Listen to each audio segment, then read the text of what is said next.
Hi there and welcome to Power Play. I'm Vashi Capellos. Tonight, the Prime Minister's first question period. Canada's new government is acting immediately to grow this economy. Well, he didn't take long to pick up old Liberal habits of not being able to answer questions. I'd love to be in there. It's a great place. I love the House of Commons. Prime Minister Mark Carney makes his question period debut with affordability at the forefront. Tories say they won't vote against tax cuts, but want to see more from the Liberals. We've got MPs here in moments to debate just that. Then, a whole new defense target. Will you push back against 5%? I think right now we're moving forward on a 2030 deadline to achieve our 2% as we've announced. Just as the new government lays out its plan to meet NATO's defense spending target in 5 years, the alliance looks to more than double that target. Our front bench is set to break down the politics behind ballooning military might a little bit later on in the show. Plus, campaign debrief 1 month out. 1 month ago, the Liberals won a fourth consecutive mandate, one that had seemed impossible just months before. We're going to get a look behind the curtain of the campaign with its director, Andrew Bevan. That's coming up shortly on the program. First, though. If he's the man with the plan and the guy you hire in a crisis, why won't he table a budget before he goes on summer vacation? I understand the member of the opposition is very busy. Didn't have a chance to study closely the 100-day plan of the former member from Ottawa, Carleton, which did not include a budget. They must be really afraid to come clean with Canadians if they're going to punt it off into the fall. But, Mr. Speaker, with the throne speech yesterday, Liberals have effectively admitted that it was their policies that caused the suffering for Canadians. Canada's new government, Mr. Speaker, is acting immediately to grow this economy, one Canadian economy out of 13 nation-building projects. A taste there from Prime Minister Mark Carney's first question period, taking questions on the economy from Andrew Scheer, who's serving as opposition leader in the House of Commons because Pierre Poilievre doesn't currently have a seat. Outside the House, Poilievre laid out where he's willing to work with the government. We are the party of taxpayers. We will vote for every tax cut, always and everywhere. We love taxpayers, and we want taxpayers to be better off. We will offer even better ideas in the future, and as I said a few weeks ago, I'm encouraging the Liberals to steal my ideas because we have the best ideas. We've been winning the debate on ideas, whether it's on carbon taxes, inflation, housing, resources, drugs, crime. Conservatives have been leading on all of those things, and we're here for the right reasons, not for our egos. So maybe some room to work together there. The Liberals do have some of the key measures from their platform coming up fast, getting top priority, they say, cutting the lowest marginal income tax rate from 15% to 14%. For more on the debate ahead, we've got Liberal MP from Nova Scotia, Mike Kellaway, here in studio, as well as Conservative finance critic Jasraj Singh Hallan. Hello to both of you. It's very nice to see you. Thanks for coming in. Great to be here. Good to have you. Mr. Kellaway, I'm going to start with you. The Tories are asking your government to consider more tax cuts. Will you? Well, first and foremost, I think what we're putting forward is a very tangible approach to cutting costs for families. The income tax cut is something that we've campaigned on. It's one that we're going to deliver on in due course very quickly. Prime Minister Carney has talked consistently about making changes that have direct and immediate impact. We're looking forward to that. I think that this government is going to look at all good ideas as minority parties do and minority governments do, and we'll take those one by one and sit down and listen to anyone that has solid ideas to help make people afford to make ends meet. So one of the tax cuts or removals of taxes that Mr. Poilievre highlighted today was one that his party pledged during the campaign, which would be to remove not just the consumer side of the carbon tax, but the industrial price on carbon as well. The argument that they put forth is that that cost is transferred down to everyday Canadians who end up paying more for a variety of things. Is that something under consideration? Well, I would say that, you know, it was a big deal for us to actually make the decision to cut the consumer pricing, which was the important thing to do and the right thing to do. Now, what Prime Minister Carney has talked about, when we talk about energy and the end user, which is you, me, and everyone watching here from coast to coast, is quite frankly putting forward solid energy policies that will make, once again, meet emission targets while at the same time making life more affordable for Canadians. So again, I think we've taken a really strong step here, and I know there'll be more to come as the months ensue. To be clear, though, Mr. Kellaway, does that mean that your party will not consider removing the industrial price on carbon? I think that when it comes to the industrial price in carbon, it's an important factor, but Prime Minister Carney has said this time and time again, that he's very pragmatic when it comes to policies that are working or not working. And I trust Prime Minister Carney and the Cabinet in terms of the go forward on any one of those items. Mr. Helen, let me ask you straight up about the support or lack thereof for what the government is putting forward, right? I just asked Mr. Kellaway about things that they would consider, but what we do know is that the cut is from 15 to 14% for the lowest income tax bracket. I heard Mr. Poilievre today talk about tax cuts, but also wanting to see other changes. Can you be straight up with Canadians who are watching? Like, will that be something the Conservative Party votes in favor of? Well, as our leader said today, we are in favor. We are the party of lowering taxes for Canadians. So, you know, what our leader did say today was that it doesn't go far enough, their tax cut.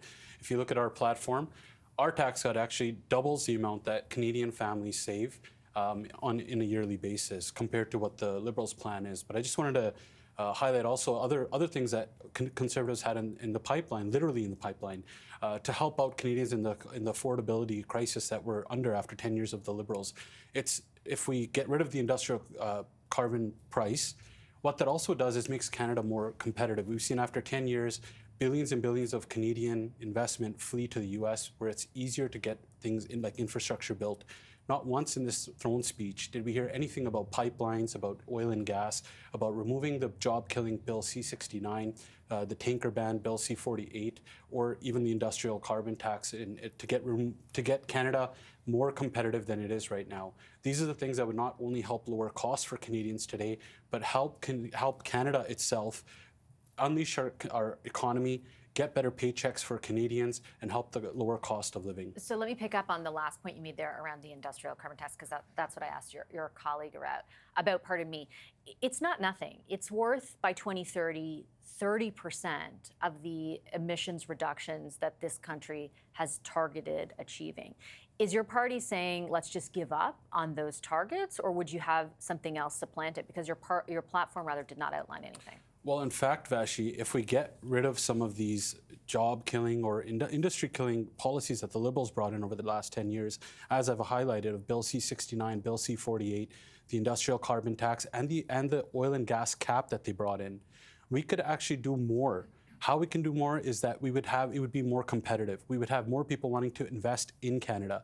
We can produce more and sell more on our own. We've seen billions and billions of dollars of our own investment flee because investors are looking at Canada and we're just not competitive anymore because of all of these barriers that the Liberals put up. I mean, we can produce stuff and get it to the West Coast, but they can't take it anywhere to off other markets because there's a tanker ban.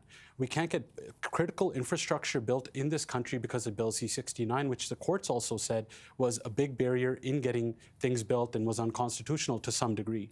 We need to get rid of... To be fair, only made a ruling on the Supreme Court made a ruling on the constitutionality of some of the sort of federal-provincial division in there. It didn't reach a conclusion on the impact on ability to get things to Tidewater. But the overall impact of these energy-killing bills is that it doesn't let us be competitive anymore.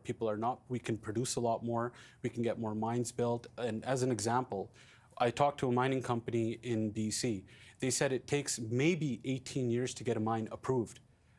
Canada right now, under the Liberals, we are second last in all of OECD when it comes to permitting. Our plan, as our Conservative plan, which we've said over and over again, the Liberals are more than welcome to steal all of our platform as much as they'd like to do, because what we would do is reduce the time of permitting. That would help get our projects going, especially right now when we're in a trade war, when Canada is falling behind. These are the things that we could remove, these barriers, so that Canada can become more sovereign and an energy superpower once again. Very quickly, I'm just going to point out my question was about the how you would displace the industrial policy as a climate portion of the climate plan, but I'll return to that in a second, because I want to bring in your colleague, Mr. Kellaway, for a moment. I think what Mr. Holland does rightly point out is that we have had, and Mr. Carney pointed this out during the campaign as well, you know, kind of surmising on the record of the previous government, of which you were a part, there is a competitiveness issue, there is an investment issue in this country, and in particular, he's correlated increasing that with increasing personal wealth for Canadians, which he has conceded also has suffered under the previous government. he said he's going to change it, but how will your government do that? The how part appears to be missing right now. Well, I will look at it. I mean, if you just look at competitiveness and affordability and put them in the hub of a wheel, that's kind of a focus in this example. The spokes are very much many things. Right now, we have the middle class tax cut that you talked about at the opening of your show. We talk about removing the GST for first-time home buyers, and then reducing the barriers interprovincially to have one Canadian economy. Also, the ambitiousness that he's put forward is really, really important, because what we're looking at and what we're going to be doing over the next number of months is presenting approaches to diversify our economy, create more collaborations with other countries, redefining our relationship with the United States. I think one of the key things that I've heard in the last number of weeks, quite frankly, is around the Office of Major Projects, and the idea of nation-building projects that will be leaner in terms of process and getting projects that are initiated, but then get them into being active and over the next 2 years. That's ambitious. It's going to require a lot of heavy lifting from every member of Parliament on the government side. And it's great to hear that there'll be opportunities to work with the Conservatives and hopefully other parties to put programs in place that actually help Canadians on any given day. Just one final follow-up before I move over to conclude with Mr. Holland, and I'll pick up on the point you made around ambition. Sure. I'm not taking away from, I think, I'm not taking away from, putting forward an ambitious agenda, but ambition is not necessarily a plan. And when you talk, for example, about breaking down internal barriers, you are now introducing legislation that during the campaign, yes, your platform said would be introduced, but many times Mr. Carney, the Prime Minister, referenced it as actually happening, those barriers being removed by Canada. Now it's just legislation being introduced by then. It's the federal portion of them, not all the provincial barriers that are in place. Some have been removed, but there's no concrete commitment from every province to do so. What is the actual economic impact of what that legislation will achieve? Because I don't think it's close to $200 billion, which is the number your party and your government keep talking about. Well, I will say this. I agree with you that if it's just ambition and nothing else, that would be problematic. But the fact of the matter is that, look, in the first week of being the Prime Minister of Canada, the Prime Minister met with the premiers of this country to discuss these very items. And it's not going to be just the federal government that will be on side when it comes to interprovincial barriers being broken and being torn down. It's going to require collaboration with each premier on any given topic as it relates to that economy. So this is, I would look at this as a phased approach. We've had the election of the Prime Minister, yes. We've had the speech from the throne that in general provides people direction of where we're going. And then in the fall, there will be a budget, a fall economic statement that will provide further gravity and foundation to what we're looking to achieve, which is to help everyday Canadians, yes, but also to reach that goal of being the most competitive country in the G7 when it comes to the economy. Mr. Holland, I'll give the final set of questions to you and sort of pick up on the point that your colleague is making around, in particular, collaboration with provinces. I understand your point about wanting to, for example, build out energy export capacity, but we have seen evidence through not just the last government, but the one prior, the Conservative government prior, that you can't just ram that stuff through, regardless of C-69, regardless of a whole host of things. Do you concede that there's going to have to be a lot more than what your party is suggesting needs to be done in order for that to actually happen? Well, we had a plan for that in our platform during the election. And, when we talk about plans, let's remind, when the election started, Mr. Carney said he was the man with the plan. A plan would have been a budget. And inside that budget, it could have had these kind of things in it. A spring budget was what Canadians are looking for when record number of Canadians are going to a food bank in a single month. Canada's economy is not doing well. And in fact, some economists are saying we're heading into a recession right now. And we need to unleash some of that power. And that includes working with the provinces and getting rid of some of those anti-energy bills that I was talking about. And back to your point about what would it be replaced with when it comes to, if we're talking about meeting emissions targets and other things like that. Well, if we can produce more here, get infrastructure built, whether that's tidal, whether that's hydro, everything that's low carbon. But it cannot be done if Bill C-69 is in place, but because why? infrastructure. TMX got built with C-69. That was an older bill, and it didn't have the carbon tax portion that was applied to it. But if you talk to, as I said before, if you talk to any industry, whether it's the steel, aluminum industry, whether you talk to anyone that's building big infrastructure, Bill C-69 is basically makes it impossible to build anything in Canada. A mine can take up to 18 years. 18 years. I don't know any investor that wants to invest for 18 years to get a maybe it'll pass. We need to bring more assurity back into our Canadian economy. Our plan was very clear. We will reduce the amount of permitting down to about 6 months to a year, and within that, all our regulations. In the courts, right? That's part of absolutely, part of what and we were willing. And that's been a problem with the Conservative government prior to this last one. And absolutely, we'd be willing to make sure that it's constitutional and works for everybody, while meeting our high standards and requirements that Canada already has.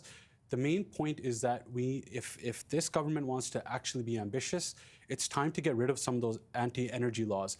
Mark Carney was asked repeatedly today from our side about Bill C-69, about pipelines. Again, we have seen no evidence from this government that they even have a plan. A budget would have been a plan, and inside that plan, just to even say oil and gas or get pipelines or other infrastructure, but we've seen no evidence of that. I'm already out of time because I went over time, but I appreciate both of you making time for the discussion today. I'm sure we will reconvene, and there are many more of these to come. Thank you very much. Thank you very much. Mike Kellaway and Jasraj Singh Halan. We will be right back with our front bench. This is the political part of it. We're going to talk about the strategic part of day one of question period. Sharon Carr, Jamie Ellerton, Carol Bélanger, and Steph Levitz are here next.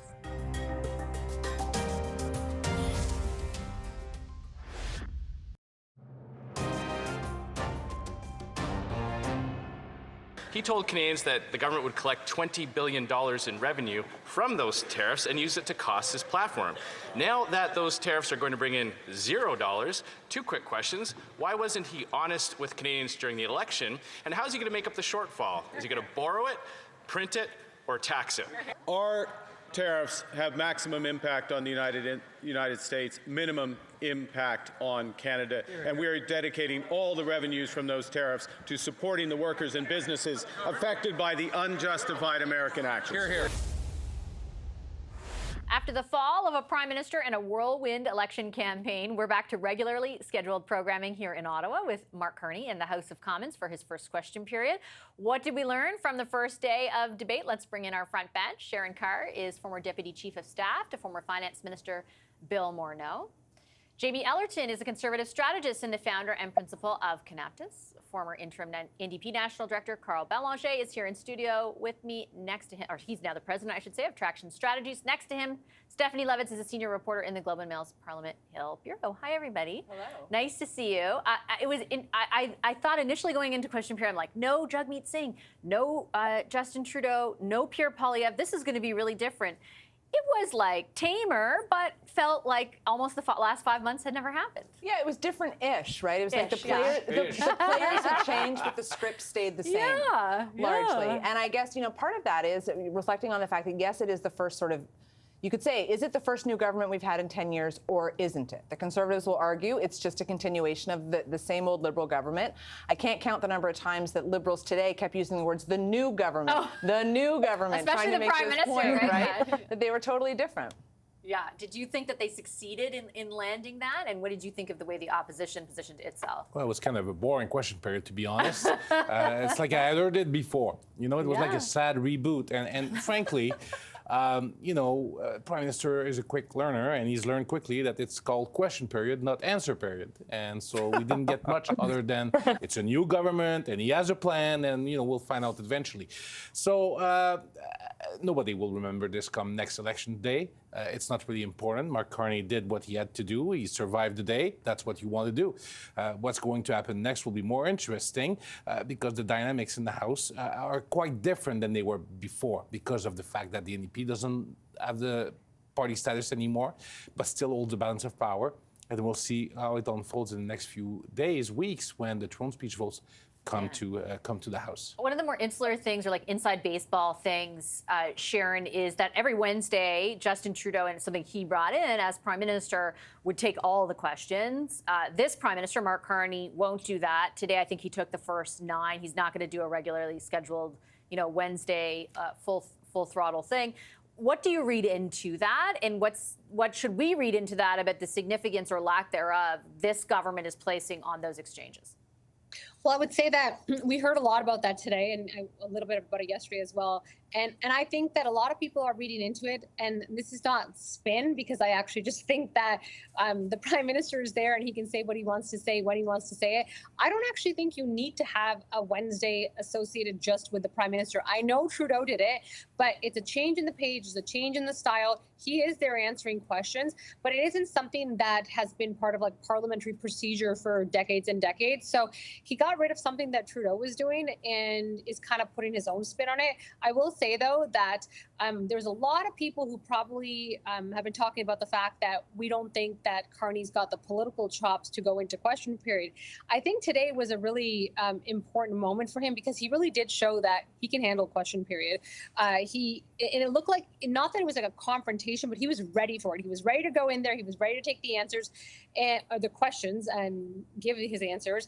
But again, we had no Jagmeet Singh. We had no Pierre Poilievre. We did have Andrew Scheer, who I think was having the most fun with this, because for him, like, what is there to lose, right? He's like, look, this is like my opportunity to do theatrics 101. So I actually think today was a really good day for Prime Minister Carney, because he walked into question period and kind of walked out a little unscathed. If I were to rewind this to a year ago, Jamie, the Conservatives at the time would employ those exchanges, in particular between, for example, Mr. Poilievre and Mr. Trudeau, on social media to really, drive home their messaging. I think at that time, to great success.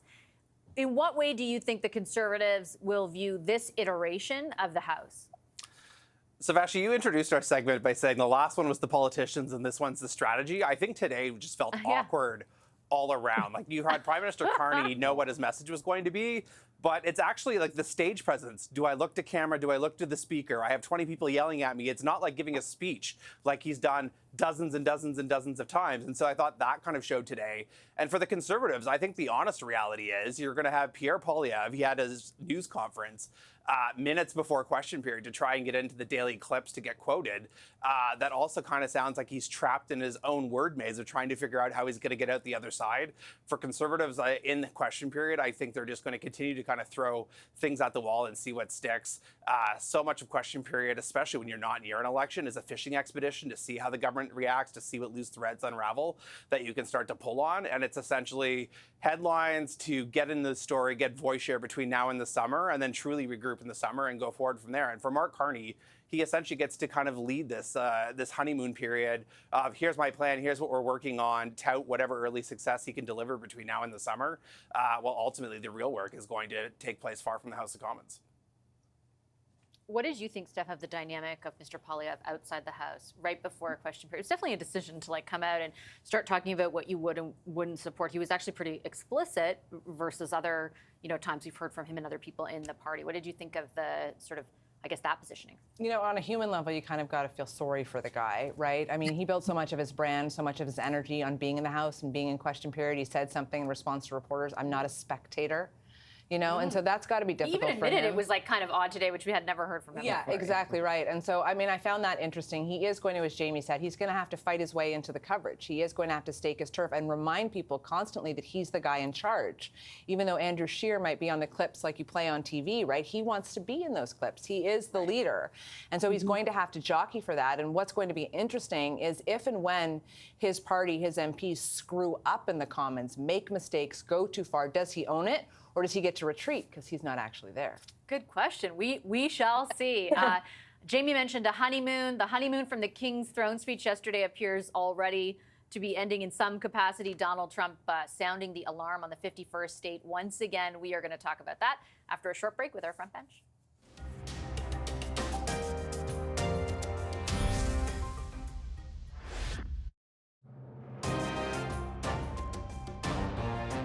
They handled the 51st state issue, boom, gone. They did it with a smile on their face, went and had lunch, and it's kind of like, okay, let's get to work. That is Donald Trump's ambassador to Canada, Pete Huckstra, exactly a week ago on this program saying the 51st state discussion was over, as you saw, gone. But fast forward to this week. Mr. Trump has brought it back, posting to social media just hours after the king delivered the speech from the throne. I told Canada, which very much wants to be part of our fabulous Golden Dome system, that it will cost $61 billion if they remain a separate but unequal nation. Trump went on to say it will cost $0 if they become our cherished 51st state. They are considering the offer. The Prime Minister's office responded to CTV in a statement saying that the Prime Minister has been clear at every opportunity, including in his conversations with President Trump, that Canada is an independent sovereign nation and it will remain one. The first part of Trump's comments there also bears some political weight, putting a $61 billion price tag on Canada joining the Golden Dome missile defense project. In a keynote speech to a military conference this morning, Defense Minister David McGuinty laid out his plan to get Canada to NATO's current military spending target, 2% of GDP. It's a 5-year plan, but it already might be out of date. NATO appears poised to raise that rate to 5%. Will you push back against 5%? I think right now we're moving forward on a 2030 deadline to achieve our 2% as we've announced. So, like I say, stay tuned. You're going to push back on 5%. We'll see how it goes. Take care. The front bench is back. Sharon Carr, Jamie Ellerton, Carl Belanger, and Stephanie Levitz. Jamie, I'll start with you. Let's start on the Trump comments first, following, just a few hours after the king delivered the speech from the throne, once again invoking the 51st state. What does that say to you? That he's bored and kind of a one-trick pony and is stuck on this track without any real idea as to where he wants to go, and wanted to find a way to get himself into the king's stories yesterday. I wouldn't ascribe much more strategy to it beyond his own narcissism, to be honest. And what about the potential consequence on sort of the groundwork laid over the past few weeks, punctuated by the throne speech, that the government says they're going to embark on renegotiating this relationship? Yeah, I think when it comes to defense policy in Canada, I think there's actually a lot to be debated here. I think there's a broader consensus that we need to spend more. And I also think there's a fairly broad consensus that just spending more is not good enough, and how we do it is actually probably where the debate ought to be. And then when you take the Canada-U.S. relationship to this, there's what's best for Canada's long-term defense policy and how we rebuild our armed forces, both technologically and in recruitment. And then there's also the day-to-day dynamics of negotiating with this man in the White House and how that's going to drive his policy and the broader Canada-U.S. relationship. So let's take the Golden Dome as an example on this, Vashi. Back in the Martin government, it was called Star Wars. This essentially is just the exact same thing with new rebranding. You could argue that it's easier for Canada to nod along saying we're going to do this without actually having to put real money and real commitments on the table, knowing that President Trump is never going to be able to get this through Congress and this actually be a thing, and they'll continue to talk about it. So as they continue to talk about missile defense, Golden Dome, it's kind of like our Ring of Fire. We've been talking about exporting critical minerals from that since the early 2000s, and those are yet all still in rocks in the ground. Sharon, what's your take on Golden Dome? Well, it's I feel like we're in a bit of a sci-fi movie of some sort, the way that he talks about it. But when we see that tweet, I think the one thing that I try to remind people that I talk to who kind of get very anxious about the rhetoric that we hear coming out of President Trump is, so he is always going to be a showman. He's always going to be the guy who does reality TV. He might be the president of the United States, but he also is very much into, I don't want to call it trolling, but maybe it is a bit trolling in terms of what he's trying to say or do. So I take the 51st state stuff that he's saying in with a bit of grain of salt in this, because he's just throwing it in there.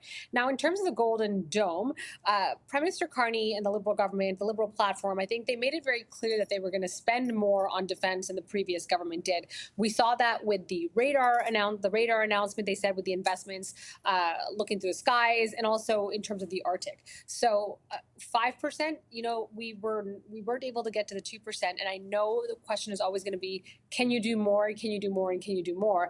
Right. And the answer should always be, yes, we are getting to a point to do more. Are we going to get to a 5%? I find that very difficult and hard to see. Maybe there needs to be a discussion about our limits as well in terms of what we're putting in there. But the message has been strong and clear, is that there is going to be more put into defense. What that looks like is different. We're different economies of scale. Although it takes, like even this, Carl, 5 years in this plan, 2030, to get to 2%. We're talking right now, 5 years out, the rest of our allies, the Secretary General this week said he expects the new target to be 5%. Yeah, and it's going to be a nice target that we won't meet. Just like the last one. Just like the last one. So we can talk about these numbers. I mean, the issue is not how much money you spend. It's how you spend it. Right? Because you can spend money. It's easy to spend money. We're spending money right now to replace the frigates with the Canadian Surface Combatant Program. Billions overpriced, years delayed. To what end? So spending money is not the end. And this is where the government, needs to come with a plan. And they've made some announcements during the campaign, and we'll see how they deliver on that. And if it's effective. If you're getting the tools that our men and women in the armed forces need when they're deployed overseas, instead of going on the black market to buy the newest helmet or the infrared capacity that they need. That's what I'm looking for, not just spend money, just to target pie in the sky. It doesn't matter. The interesting part is nobody has really spoken, no politician staff has really spoken about it in the way that Carl has. And there's this intersection in that you may be entirely right that the end is not just spending money, but the discussion around NATO that has been internalized by, in particular, U.S. President Donald Trump is about those targets and spending more. And so there is a distinct pressure on Canada to not kind of, I guess, talk about it in the way the previous government did for a while until the very end. Yeah, I think that, and you see Mr. Carney sort of trying to do this, right, to reframe Canada's military spending and defense procurement and how we are going to contribute as more of a global thing with allies, with talking about getting out of this free rider idea that Canada is too much of a free rider, because that's something that really irritates the U.S. president, right? This perception that America is always doing everything. And that's partially where this Golden Dome issue comes from, right? Like, America is tired of protecting Canada, tired of paying the bill, and says Canada ought to pay. Canada ought to pay in. With Mr. Carney trying to build these alliances, though, it becomes a bit of a problem. Like, it's one thing to have the U.S. beating on you for your defense spending, but if he's trying to get into this Rearm Europe initiative and he's trying to really reconnect with the Europeans and isn't ponying up more money for defense that's more oriented towards the NATO target, then maybe those allies are going to turn on him, too. Okay, well, on that note, I will leave it there. Thanks, everybody. Appreciate our front bench, Stephanie Levitz, Carl Belanger, Jamie Ellerton, and Sharon Carr. I'm going to take a quick commercial break here on Power Play. On the other end of that break, we're going to go one-on-one with the campaign director for the Liberal Party. It's been exactly 1 month since the federal election. We'll peel back the curtain on one of the biggest political comeback stories in Canadian political history. Back in a moment with Andrew Bevan.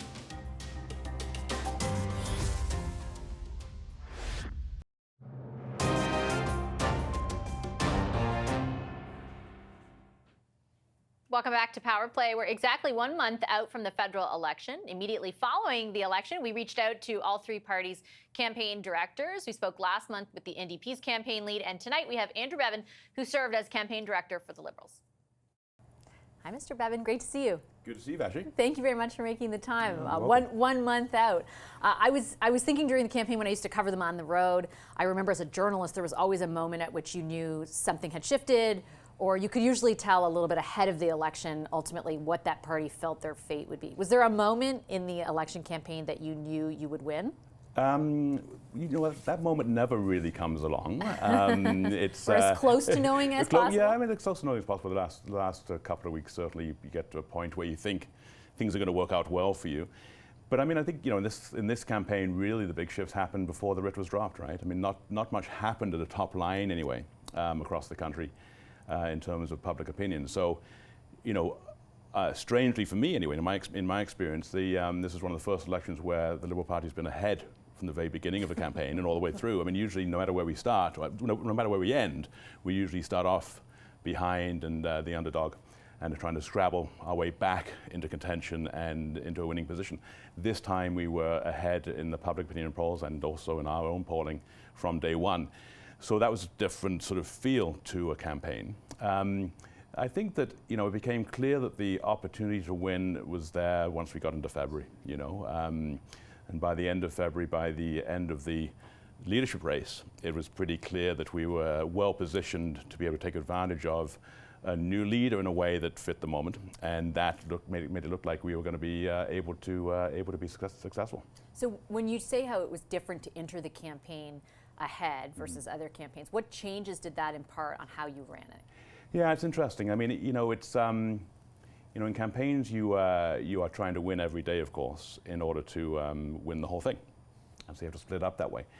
To a certain extent, when you're ahead, sometimes it means you can have a neutral day where nobody wins. You want to win as many days as possible, of course. You don't want to lose any. But you can afford to have some days where it's neutral, which means there's been no effect on the campaign in a general sense. Because if you're ahead, that's just fine. And when you say win a day, like Yes. what does that mean? Well, when your narrative, the narrative you're trying to push for the day, takes control, first of all. Second of all, when you don't have any problems that undermine that in any way. Those are the two main things. You have over the course of a campaign, obviously you have what you're trying to push through to the electorate. And you want to do that as cleanly as possible. And when you have those sorts of clean days and have taken over what the agenda of the campaign is that day, then that's a winning day, and that means you're in good shape. You've run other campaigns as well, and I was wondering, I was thinking back to other, even federal campaigns more recently that we covered, and often you'd hear, like, when you have pundits on, everyone talk about how nasty things were and how this was just the nastiest election. I didn't have that sense during this one. I know it's often different on the outside versus the inside, but the seriousness of the moment, it felt like, for the most part, most parties rose to that. There was, yes, characterizations of your opponent, but not in the way even maybe 6 months prior they might have been. Was that the feeling on the inside, and was there any was it deliberate in any way on your part? No, I mean, I think that's true. I think that was the way that the campaign played out, and I think that it was a tough campaign, certainly, and people were going at each other pretty hard, but it didn't feel, particularly rough and tumble in the way that some campaigns can. And it didn't feel overly personal either. Maybe that's better than nasty. Personal. Yeah, I mean, it wasn't personal. And perhaps it was because people were rising to the moment. I mean, it has been a moment. It's been a long moment, but which people are going to have to continue to rise to once, now we're in peacetime, so to speak. But it didn't feel like an all-out war on a daily basis. Having said that, when you're inside, it does feel like you're fighting pretty darn hard to get what you're trying to achieve. I also would note that you came in ahead, and by the last 3 days, even Nanos research for CTV, I remember on that last day, that was the closest the two parties had ever been. Why do you think you lost ground over the last week? Yeah, I mean, it's interesting. If you look at it across the country. The top line changed a bit over the course of the campaign, and you're right, it did tighten up over the last few days. But at the end of the day, leave aside Ontario for a moment, we did what we expected, what we needed, and what we hoped for in Atlantic, in Quebec, pretty much in the prairies, and in BC. So those all turned out in the way we thought it would, and put us in a position that we could have won a majority government. Ontario didn't quite come through in the way we expected or hoped for. So Ontario certainly tightened up, and it tightened up in specific ridings. A majority government is hard to win in this country at the moment. I mean, that's been proven out by the last few elections, of course. And we knew that there were, 30, 40 seats which were within 3, 4, 5 points either way, and things can happen on the ground, riding by riding. And some of those things did happen. When you look at Ontario and the fact that the party fell short of a majority, now with the benefit of a month, a little bit of retrospect, where do you think it went wrong? Or where do you think you fell short of that? Yeah, it's a very interesting question, and we're still looking at it, even this week, a bit more collectively in the CDN leadership team, because we need to know, we need to try and figure that out. It's interesting for a Liberal to win Bay of Quinte riding and Peterborough, for example, and yet lose a Brampton riding and some York Region ridings, to lose our held Hamilton riding, but pick up Hamilton Centre. So there's lots of things that don't necessarily make obvious good sense. But it does get down to what is happening sub-regionally beyond the national stories and even beyond the provincial story. In a campaign, and especially in the last week, that matters a lot. So, for example, we from our own data, we think that in York Region, the threat from the south and what Mr. Trump has been doing to Canada over the last few months was not as important as almost anywhere else in Ontario. So that was an issue where it wasn't as primary in terms of it being a vote driver. Other issues were more important, cost of living especially in York Region. So, you get down to local issues very quickly when you're looking at close riding races, which make a difference when you're talking about the difference of 3 seats to getting to majority. So I'll go the other way, the more macro side of things, because you were initially asked by the former leader of the party and former Prime Minister Justin Trudeau to be the campaign manager. I think just a few short months went by, right? It was like about Thanksgiving, and then all of a sudden there was another leader. Did it feel weird at any time to basically lead a campaign that was in part predicated on criticizing the leader who had originally asked you to run that campaign? Oh, I'm too old to be weirded out by things like that. But you know, it was unusual. That's for sure. I mean, it's an unusual. It's an unusual 6 months. Yeah, I mean, look, I was asked by the former Prime Minister Thanksgiving weekend to become National Campaign Director, and we were planning for a campaign sometime this spring or next fall with the former Prime Minister. Different timeline, different sort of campaign. Except for one big element, obviously the massive elephant in the room, which was, and one of the reasons I agreed to take on the job when Mr. Trudeau asked me was, I thought that Mr. Trump was going to win in November last year, and I thought that was going to change the complexity of politics in this country and around the world quite significantly. Didn't dare to think it would be quite as significant as it has been over the last 3 months. But you know, the trajectory of October, November, December, and then a leadership race, a leadership race at the same time as preparing for a campaign, because we knew a campaign was going to happen in late March. The opposition parties had already said that they were going to vote non-confidence in the government, so knew exactly what the timelines were going to be. So doing a whole bunch of things at once was perhaps the bigger part of the time at that moment, rather than worrying about that dynamic that you're referring to. I know you're saying that you thought that Trump could win. Did you, though, given, I mean, just for context, and I know our audience will be familiar with this, I mean, when you took over that campaign director job, your party was 25 points behind in the polls and had been there for well over a year. Did you believe you could win? Yes. I mean, I'm an optimistic person anyway, but look, there are always ways to win an election. Even with what you know now about Justin Trudeau's unpopularity. Sometimes it seems impossible. And look, it was obvious. Look, I'm not naive or Pollyannish about this, but you know, I think that the wild card of Trump winning meant that anything could happen politically subsequently. But you're right. We're obviously in a very difficult position. But a difficult position for a whole range of reasons that all of a sudden fell away. I mean, remember, all the way through 2024, for example, the government was most concerned about inflation, the cost of living, high interest rates, and what that meant for Canadians and the trouble that it caused for people.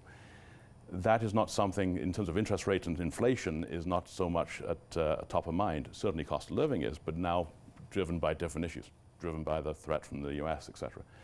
So, you know, you go through different issue sets, which then change the political reality of what you're dealing with electorally, and you're going to deal with those as you do with the players that are then put on the field for you as well, as per the conclusion of the leadership race.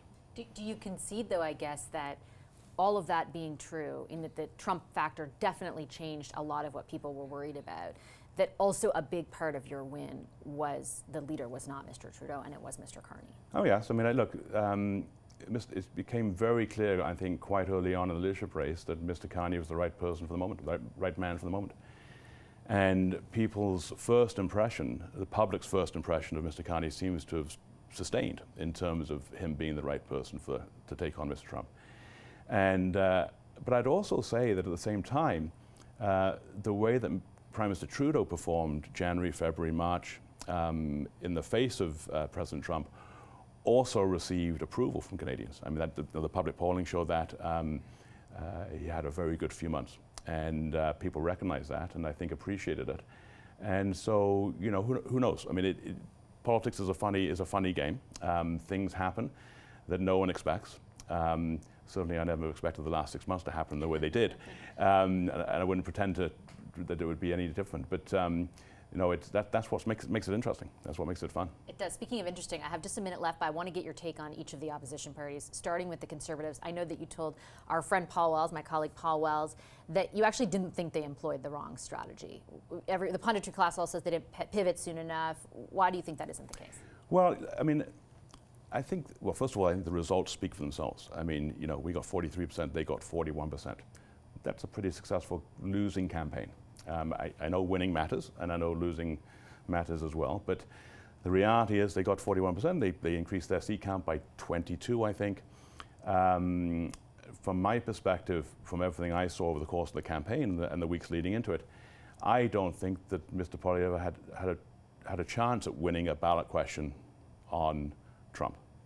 and on the threat from the US. I mean, Mr. Carney so outperformed him on that issue. I don't know why they would have moved into our issue space and try and somehow beat us on that. I think that would have been impossible. I think that their strategy is right to concentrate on change, cost of living. I mean, so I don't think they had a strategy problem. I do think they had a leader problem. I think that perhaps adjacent to, but not the same as pivoting. I mean, obviously, I think it's well recognized that Mr. Poilievre could have been less Trumpy, as people have said. Could have presented himself differently, and which would have been helpful, even if staying within the same strategy. The last thing I'd add is, I mean, I think it's a leader problem, and in a world where he lost his own Ontario suburban seat, in an election where Conservatives picked up other suburban seats in Ontario, that indicates something. Okay, I have to leave it there. I'll get you on the NDP at another time. I've already gone over time, but I appreciate your time very much, Mr. Bevan. Thanks, you. Thanks, Ashley. Good to be here. That's Andrew Bevan. He was the campaign director for the Liberal Party during the election campaign. That election was exactly a month ago. We'll be back with more Power Play after a quick break.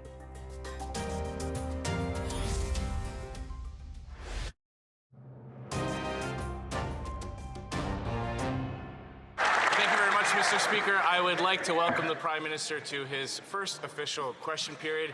This is where democracy lives, and this is where we provide rigorous scrutiny on every word he says and every dollar he spends on behalf of Canadians. Could you also indulge me to say how great it is to see you in the Speaker's chair, and I trust that you're operating under the period of grace that will not be accorded to me appropriately. Some smiles there on both sides of the aisle for the Prime Minister's first question period, not something that we had necessarily grown accustomed to seeing over the last few years. The debate, though, very familiar around cost of living issues for Canadians. On that front, the government insists there is a Ways and Means motion coming soon about a tax cut, lowering the rate of tax for the lowest income tax bracket from 15% to 14%. The opposition and the Conservatives today said that they would support that. Those words came from the leader of the party, Poilievre, who is not inside the House of Commons. He is outside. That's where he was talking to reporters because he does not any longer hold a seat in the House. Here's a little bit of what he had to say in response to reporters' questions about that very fact. How does it feel not being able to be in the House of Commons today? How does it feel I don't like it. I'd love to be in there. It's a great place. I love the House of Commons. I love the excitement and the thrill. And I've never really been a spectator of the House. So but I'm going to work hard to earn the opportunity to do it again. I consider it a great privilege that I've been able to do it for so long in the past. And I think the opposition has a great role to hold the most powerful people in the country accountable through question period. So as far as what happens next, we've certainly got our eyes on that affordability measure or that tax cut. The government says that there will be 6 days of debate on the throne speech, and then sometime in that period, we will be looking at debate on the tax cut, also looking at legislation they say they're going to introduce to take away all the federal barriers that stand in the way of interprovincial trade. So we'll be looking to see what form that legislation takes. The Prime Minister has promised it's coming before Canada Day on July 1st. I'll leave Power Play there. I'm Ashley Capellas. Thank you so much for watching tonight. Have a great evening.